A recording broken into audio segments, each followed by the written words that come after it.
16 বছর যারা আলেমদেরকে ঘৃণা করেছে, এই দেশের ভিতর থেকে ডক্টর মিজানুর রহমান আজহারীকে যারা দেশ থেকে বের করে দিল, আল্লামা সাঈদীকে যারা শহীদ করে দিল, আল্লামা মামুনুল হক থেকে এই পর্যন্ত শত শত আলেমদেরকে যারা জেলখানায় রাখলো, বলেন বাংলাদেশের থাকতে পারছে? বাংলাদেশে তারা থাকতে পারে নাই। হাসিনা দুনিয়া ওয়াল আখিরা ইন্ডিয়াতে তারাই চলে গেছে যারা আলেমদের বিরোধিতা করেছে। আগামীতে যারা আলেমদের বিরোধিতা করবে তাদের দুনিয়াও ধ্বংস হবে, আখিরাতও ধ্বংস হবে। এই জন্য আলেমদের বিরোধিতা যারা আগামীতেও করবে, এদের জায়গাও বাংলার জমিনে হবে না, এদের জায়গাও দিল্লিতে গিয়া করতে হবে। ঠিক না বেঠে? আব্দুল্লাহ ইবনে হুযাফার ঈমান কেমন? 7 দিন না খাওয়া। আমি প্রথমেই বলেছিলাম ঈমানদাররে যত মারে ঈমানের পাওয়ার তত বাড়ে। আব্দুল্লাহ ইবনে হুযাফা রাদিয়াল্লাহু আনহু 7 দিন পর যখন তার সামনে মদ আর শকরের গোশত নিয়ে যাওয়া হলো, আব্দুল্লাহ ইবনে হুযাফা রাদিয়াল্লাহু আনহু বলল, ডাক্তার এই মদ আর শকরের গোশত সরাবি না, আমি লাথি দিয়া সরাবো। আল্লাহু আকবার। ডাক্তার কয় পাওয়ার তো কম না, 7 দিন খায় না, তো পাওয়ার কোথা থেকে? আমি বলি 7 দিন খায় না, শরীরের পাওয়ার নাই কিন্তু ঈমানের পাওয়ার আছে না নাই? আব্দুল্লাহ ইবনে হুযাফা এই কথা বলার সঙ্গে সঙ্গে ডাক্তার বলল, কত বড় সাহস! রোম সম্রাটকে বলল, রোম সম্রাট। আব্দুল্লাহ ইবনে হুযাফা বলল, লাথি দিয়া মদের শকরের গোশত সরাই দিবে। 7 দিন খায় না বলে কে তো পাওয়ার আসে কোন জায়গা থেকে? রোম সম্রাট বলল, ঠিক আছে, একটা কড়াইয়ের ভিতরে তেল গরম করো।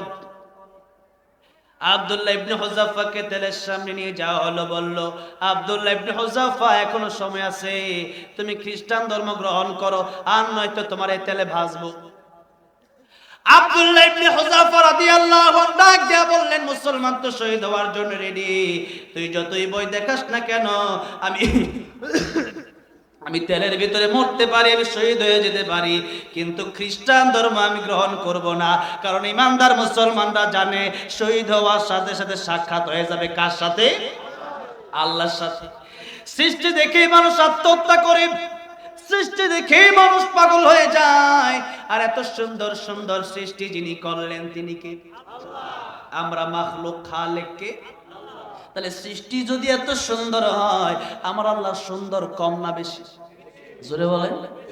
দুনিয়া সুন্দর, মানুষ সুন্দর, আসমান সুন্দর, জমিন সুন্দর, সুন্দরে সুন্দরে পাল্লা, জানি না কত সুন্দর তুমি আল্লাহ, জানি না কত সুন্দর তুমি আল্লাহ। বলেন না, জানি না কত সুন্দর তুমি আল্লাহ, জানি না কত সুন্দর।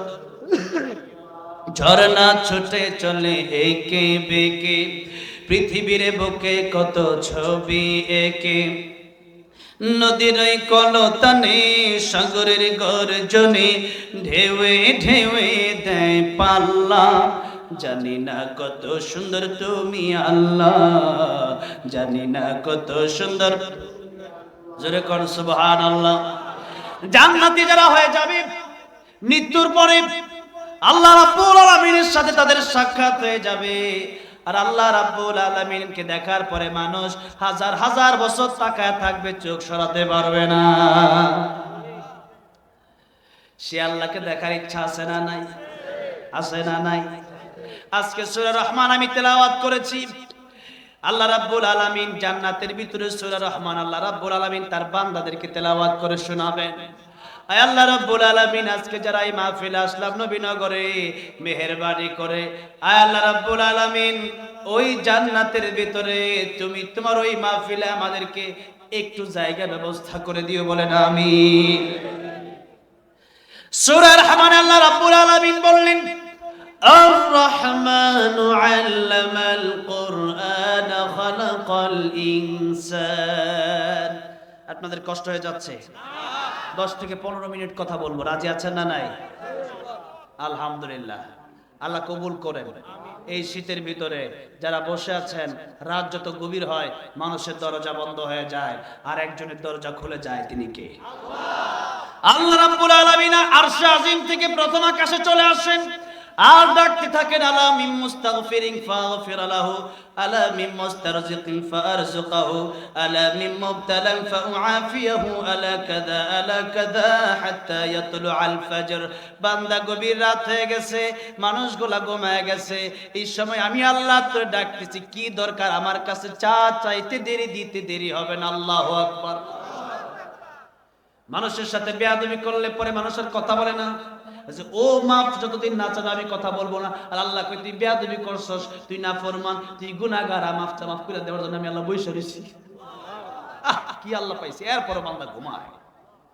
আল্লাহু আকবার বলেন। আল্লাহ রাব্বুল আলামিন বলেন, আর রহমান, দয়াময় তিনি। আমার আল্লাহর চেয়ে দয়া মায়া আর কারো আছে? দুনিয়ার যত দয়া মায়া আছে, আল্লাহ বলেন আমার 100 ভাগ দয়া মায়া থেকে 1 ভাগ দিলাম তামাম পৃথিবীর সব মানুষকে, ভাগকে। দুনিয়ার বাঘের ভিতরেও 1 ভাগ, দুনিয়ার বাঘের ভিতরেও 1 ভাগ। বাঘ ওই যে চিড়িয়াখানা যে বাঘ, বাঘ ছোট বয়াকার বা বড় ঘ, বাঘ। দুনিয়ার বাঘের ভিতরে 1 ভাগ। উল্টা শব্দ খালি চেঞ্জ হবে।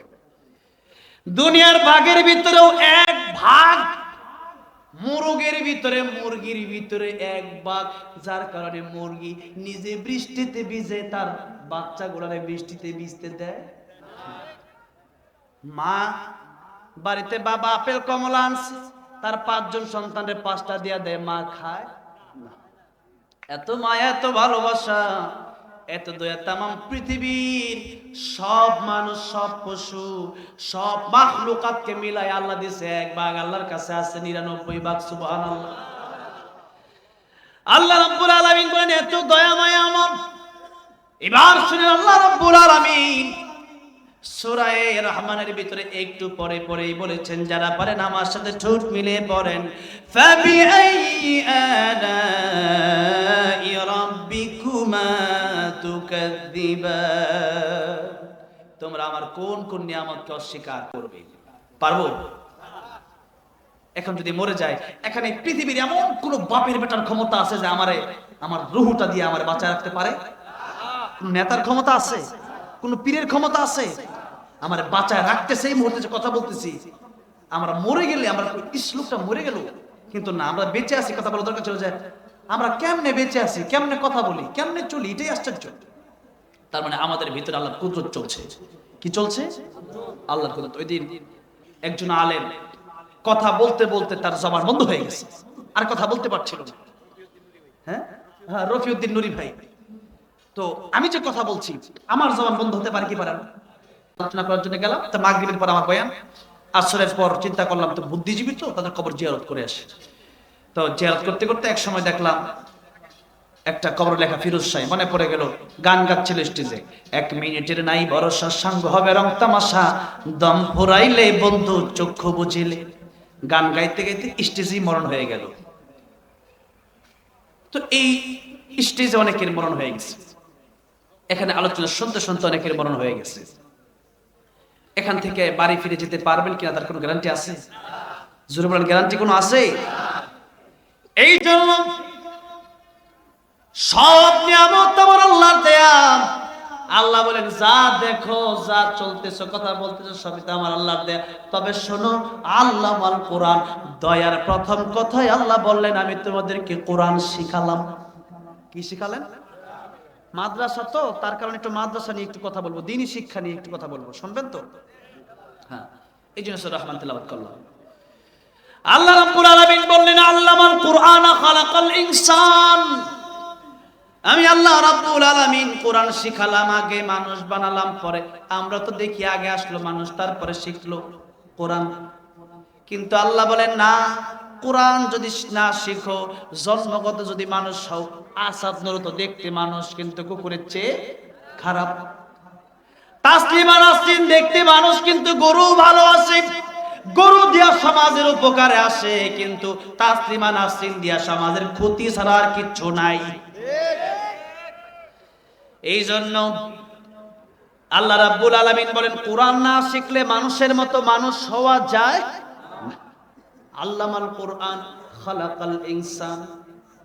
আল্লাহ বলেন যত দয়া আমার আছে সবচেয়ে বড় দয়ার নাম হলো কোরআন শরীফ। সবচেয়ে বড় দয়ার নাম কি? এখন আসেন, কোরআন শিখলে 4টা লাভ। কয়টা? অনেক লাভ আছে, হাজার হাজার লাভ। আমি বলবো আজকে 4টা। কয়টা বলবো? 1 নম্বর, কোরআন শিখলে পরে এই দুনিয়াতে মানুষ র‍্যাব, পুলিশ, আর্মি কোনো সময় ভয় পায় না। তারা অন্ধকারে চুরি করে, ডাকাতি করে, জুলুম করে, জনগণের টাকা খায়। আর যাদের ভিতরে আল্লাহর ভয় আছে এরা চিন্তা করবে আমার কেউ দেখবে না, আমার দেখবে কে?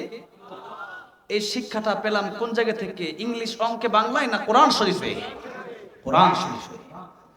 এই জন্য কোরআন শিখলে পরে এই দেশের মানুষগুলো সভ্য মানুষ হয়ে যাবে। এটা হচ্ছে দুনিয়ার 1 নম্বর লাভ। 2 নম্বর লাভ হচ্ছে কোরআন শিখলে মরণের সময় ঈমান নসিব হবে। কি নসিব হবে? ঈমান নসিব হবে। আর যদি কোরআন না শিখেন ঈমান নসিব হবে না। আপনাকে আমি জিজ্ঞাসা করতে চাই, আপনি যদি বলেন আমি জানি না, আল্লাহর কাছে এই কথার দাম হবে না। কেন? আপনি না জেনে বিষ খেলে ক্ষতি আছে না নাই? না জেনে 20 তলা থেকে লাভ দিলে ক্ষতি আছে না নাই? না জেনে কারেন্টের সুইচে যদি আপনি হাত ঢুকায় দেন ক্ষতি আছে না নাই? আচ্ছা, আপনি যদি বলেন জানি না, কাজ হবে না, মরে যাবেন। ঠিক তেমনি ভাবে আপনি যদি বলেন জানি না, আল্লাহ বলবেন জানলা না কেন?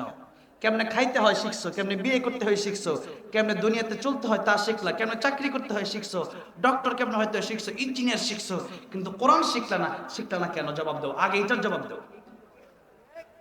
নামাজের হিসাব হবে কিয়ামতের ময়দানে সর্বপ্রথম। যারা কোরআন পারে না নামাজ হয় না। নামাজ ভঙ্গের কারণ কয়টা? 19টা। যারা কোরআন পারে না এদের নামাজ হয় না, কিয়ামতের ময়দানে প্রথমে ধরা খাবে নামাজের হিসাব দিতে গিয়া। এজন্য কোরআন শেখা দরকার আছে না নাই? আমি বলেছিলাম 4টা বলবো, 2টা বললাম। 3 নাম্বার, কবরে মুসা আলাইহিস সালাম হেঁটে যাচ্ছেন। ইমাম ফখরুদ্দিন রাজি রাহমাতুল্লাহ আলাইহি বলেন, তাফসীরে কাবিরে তিনি লিখেছেন, যাচ্ছে কবরের পাশ দিয়ে দেখছে আযাব হচ্ছে, আবার আসতেছে, দেখতেছে সেই কবরে জান্নাতের বাগান হয়ে গেছে। বলেন ও কবরবাসী, কি ব্যাপার? কবরটা একটু আগে দেখলাম আযাব হয়, এখন এই কবরে জান্নাতের বাগান। উনি বললেন আমি যখন মারা যাই আমার স্ত্রীর পেটে একটা বাচ্চা ছিল, সেই সন্তানটা দুনিয়াতে জন্ম নিল এতিম হয়ে। এই তো একটু আগে আমার সন্তানটাকে আমার স্ত্রী তার মা মাদ্রাসায় ভর্তি করায় দিল, সে পড়ল বিসমিল্লাহির রহমানির রহিম। আল্লাহ রহমান রহিম, এই কথা আমার বাচ্চা পড়ছে। আমার এতিম বাচ্চাটা আজকে এই আল্লাহকে রহমান রহিম বলে ডাক দেওয়ার কারণে আমার আল্লাহ বলতেছেন এই লোকের বাচ্চা এতিম ছেলে আমার রহমান বলেছে, রহিম বলেছে। এই লোকের কবরে আযাব যদি হয় তাহলে আমি রহমান রহিম থাকতে পারি না, তার কবরে আযাব মাফ। আমি জিজ্ঞাসা করতে চাই, যেই ব্যক্তিটার সন্তান কবরে যাওয়ার পরে শুধু রহমান রহিম বলল, কেবলমাত্র মাদ্রাসায় ভর্তি হলো তাই আল্লাহ তার কবর আযাব মাফ করে দিল, বাপের কবরের আযাব। আপনার সন্তান যদি হাফেজে কোরআন হয়, আলেমে দ্বীন হয়, নামাজি হয়, আপনার সন্তানটা যদি আল্লাহর প্রেমিক হয়, তাহলে আপনার কবরটা আল্লাহ জান্নাতের বাগান বানায় দিবে না? এরপরও যদি আপনি কোন আমি ডক্টর ইঞ্জিনিয়ার বানাবো, আপনি বানান, আমার সমস্যা নাই। আপনার আল্লাহর তো কোনো লাভ হবে না। আপনি যদি আল্লাহকে মানেন আল্লাহ লাভ হবে নাকি? আপনার লাভ হবে আল্লাহকে মানলে। আপনি যদি আল্লাহকে না মানেন আল্লাহ লস হবে? আল্লাহ লস হবে না, আপনার লস হবে। আপনি বুঝে দেখেন কি করবেন। 4 নম্বরে শেষ হাদিস বলবো এখন, কুন আলিমান আও মুতাআল্লিমান আও মুস্তামিআন আও মুহিব্বান লা তাকুন খামিসান ফাতাহলিক। নবী বলেন আলেম হও নয়তো আলেমের ছাত্র হও, নইলে তাদের শ্রবণকারী হয়ে যাও। কি বলে শোনো, আমল করো। আর কমপক্ষে আলেমের কথাও যদি না শুনতে পারো, আলেমদেরকে ভালোবাসবা।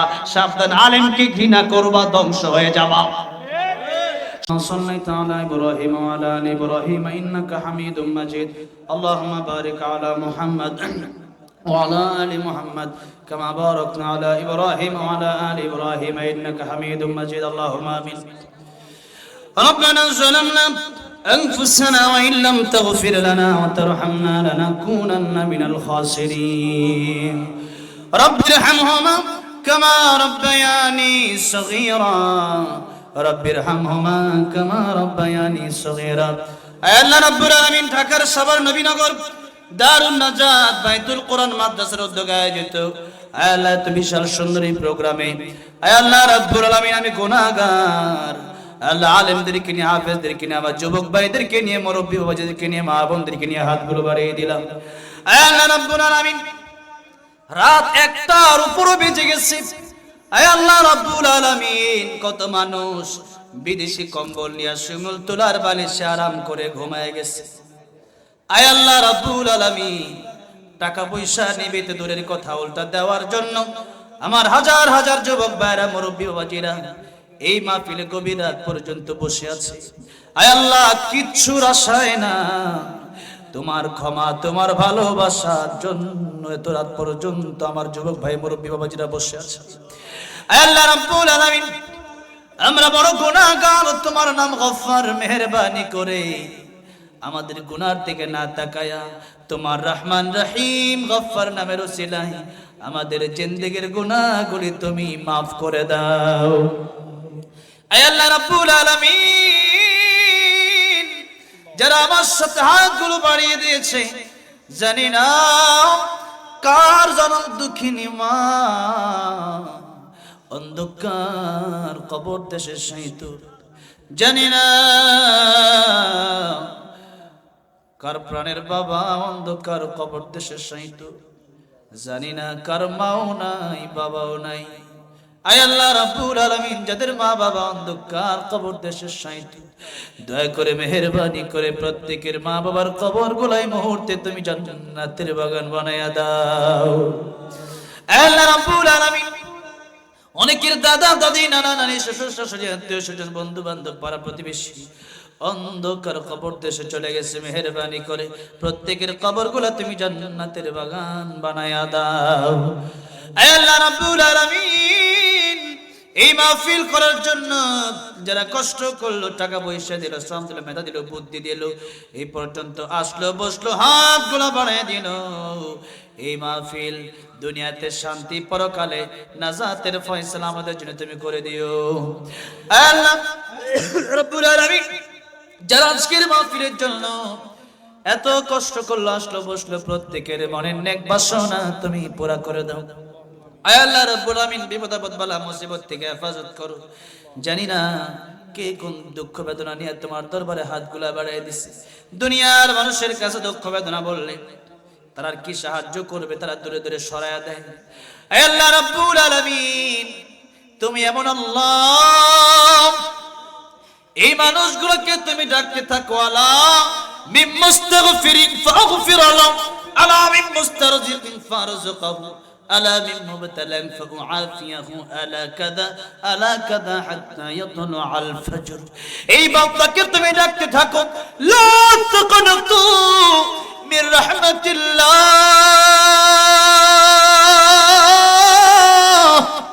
ও বান্দারে আমার রহমত থেকে নিরাশ হয়ে যাস না আল্লাহ রাব্বুল আলামিন তুমি তো নিরাশ হতে না করেছো তুমি যদি ক্ষমা না করো বলো আমরা কোথায় যাব আল্লাহ মেহেরবান দয়াময় মেহেরবানি করে আমাদের জিন্দেগীর গুনাহগুলি তুমি maaf করে দাও আয় আল্লাহ রাব্বুল আলামিন আমাদের দুঃখ বেদনা তুমি দূর করে দাও আয় আল্লাহ রাব্বুল আলামিন যে আশায় হাত বাড়ালো প্রত্যেকের মনে নেক বাসনা পুরা করে দাও আয় আল্লাহ আমি মারাত্মক অসুস্থ এই আল্লাহ আমার অনেক ভাইরা মত এলাকায় অসুস্থ আয় আল্লাহ রাব্বুল আলামিন এদেশের অনেক মানুষ অসুস্থ আল্লাহ রাব্বুল আলামিন প্রত্যেককে তুমি শিফায়ে কামেলা আজলা দান করে দাও আয় আল্লাহ রাব্বুল আলামিন এই মাহফিল তুমি কবুল আর মঞ্জুর করে নাও এই মাদ্রাসার সমস্ত হাজাত তোমার গায়বী খাজানা থেকে ব্যবস্থা করে দাও আয় আল্লাহ রাব্বুল আলামিন আমরা যারা হাতগুলো বাড়িয়ে দিলাম আমাদের প্রত্যেকের হাত তোমার খাস রহমত বরকত দিয়া ভরপুর করে দাও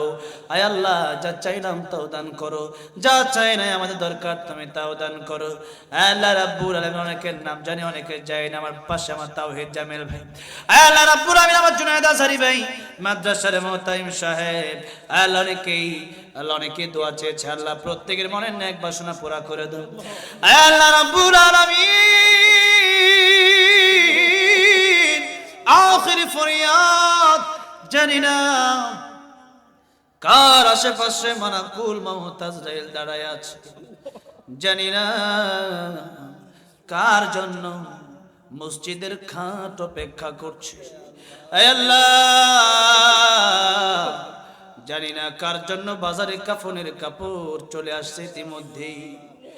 আয় আল্লাহ, দুনিয়ার হেলায় খেলায়, দুনিয়ার রং তামাশায়, দুনিয়ার প্রেমে, দুনিয়ার পিছনে এত ছুটছি, তোমারে মনে করতে পারি না।